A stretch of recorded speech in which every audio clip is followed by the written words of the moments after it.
All right, so what I want to do is I want to show you guys um, what happens when you summer prune. So this first part of the video is going to be um, the day that I trimmed all these, and then the next half will be what grows from it. So that way you can get a good idea as to what is going on here. So what I did is I trimmed everything back to about half of this year's growth so far.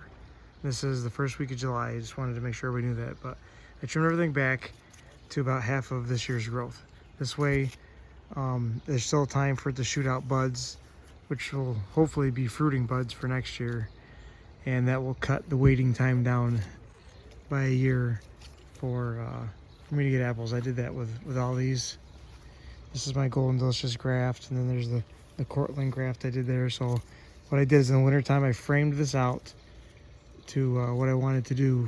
I pruned that all out, so all this new growth is all growth from this year, and so it made the structure for what I want the apples to come out from, and it helps to be able to support the apples. So as you can see, these are really thick, these are really strong branches, so it's really strong foundation, a strong form for these apples to grow from. So now when the fruit buds come out, the tree will be able to support the fruit and bear the weight of the fruit on these trees. I'm trying to keep everything kind of compressed to strengthen it, and then I'll work on, once I get that established, I'll work on forming it out more so that the branches will grow out more and away from the tree.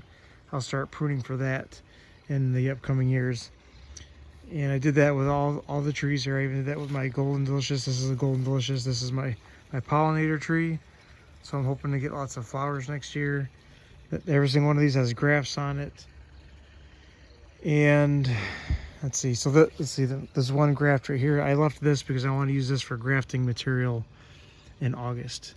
I want to make my own variety of this tree for next year to grow out, and I saved this so I can get probably 2 or 3 grafts out of that. I have another graft of that variety. It was over here, but I think I already trimmed it. Yeah, I trimmed it right here, which is this graft right here. This is from last year. So I'm forming this one out. I mean, I can still get a graft or 2 out of that piece there if I wanted, but we'll see where the new growth comes out of that. And so yeah, so that's the first half of what I'm doing here. The next half will be updated probably in 3 or 4 weeks. All right, so this is what I was talking about. So this branch is this year's worth of growth. And then I trimmed it here because then it forces next year's bud to grow. And when you do this, this will cause the fruit buds for next year to grow on this new growth this year. So that way you skip a year for fruit production and you get apples earlier. So this one, I trimmed it here and it pushed out 3 new branches here, so I should get apples on somewhere in one of them next year, and same with all these. Okay, now this is a 6-week update on the summer pruning with my apple trees. So as you can see, here's where I pruned it 6 weeks ago, right there and right there, and all of this is the new growth. All of this right here is the new growth. All of this, and so on and so forth, everywhere where I've cut it. So hopefully if things go right, and if you look right here, this looks like it might be producing some budwood right up in there somewhere. The shorter branches tend to do that. Not always, but we'll find out next year if this experiment worked out for me or not. The whole point in doing this was to try to skip a year in fruit production by making older wood grow. So here's a really good example. I cut it right there, and then I got one new one here, and one there. So next year all the budwood should grow, or maybe there'll be budwood on these ones somewhere. I think how it works, I don't know, we'll find out. But yeah, so far so good. I like the results. I'm hoping to get some better fruit productivity Same thing happened here. Let's see. So I cut it right here and all that new growth. So if you look at the trees, a lot of it is filled in about 1.5 to 2 feet more than when I first cut it. All right, so today is November 4th. It is the end of the growing season, and we are going to take a look at these apple trees to see the final results for the summer pruning that we did on them. So let's see how tall, how much they grew, and what happened.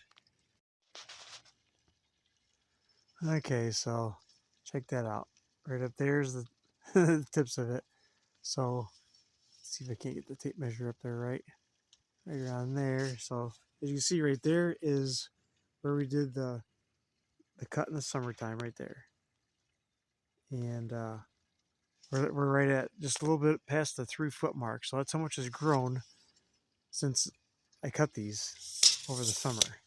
That is tremendous. That is a lot of growth, and hopefully we can do something like that next season. But what I'm gonna doing is I'm gonna come back out here later on in the winter, probably in January, and I'm gonna cut some more of these off, obviously, because there's just too much there. I don't want all that. And what I'm gonna do then is in the springtime I'll start shaping the tree more again. I'm thinking is probably bending some of this down like this maybe, and tying them down, just so that way I can get the branches to spread out more to let some more sunlight in the center of that thing. But yeah, not too bad. These things grew a lot. The same with this one. This one's not as much, but you're looking probably pretty close to 3 foot growth coming out of there right I cut them. So yeah, I'm pretty pleased with that. And then, like I said, the next step will be to keep shaping the trees more and getting a better better foundation for these apples to come out on and and have better apple production. All right, so thank you very much for joining me on this series for my summer pruning of these apples. This will be the end of the series for this year. The next series I'm going to start will be, once again, wintertime pruning. I need some scion wood for next year's projects, so I'll be doing that again.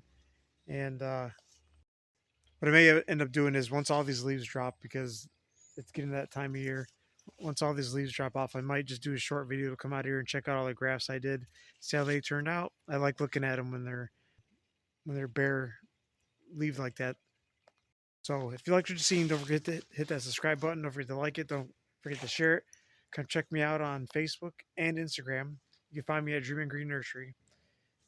And don't forget, just keep growing.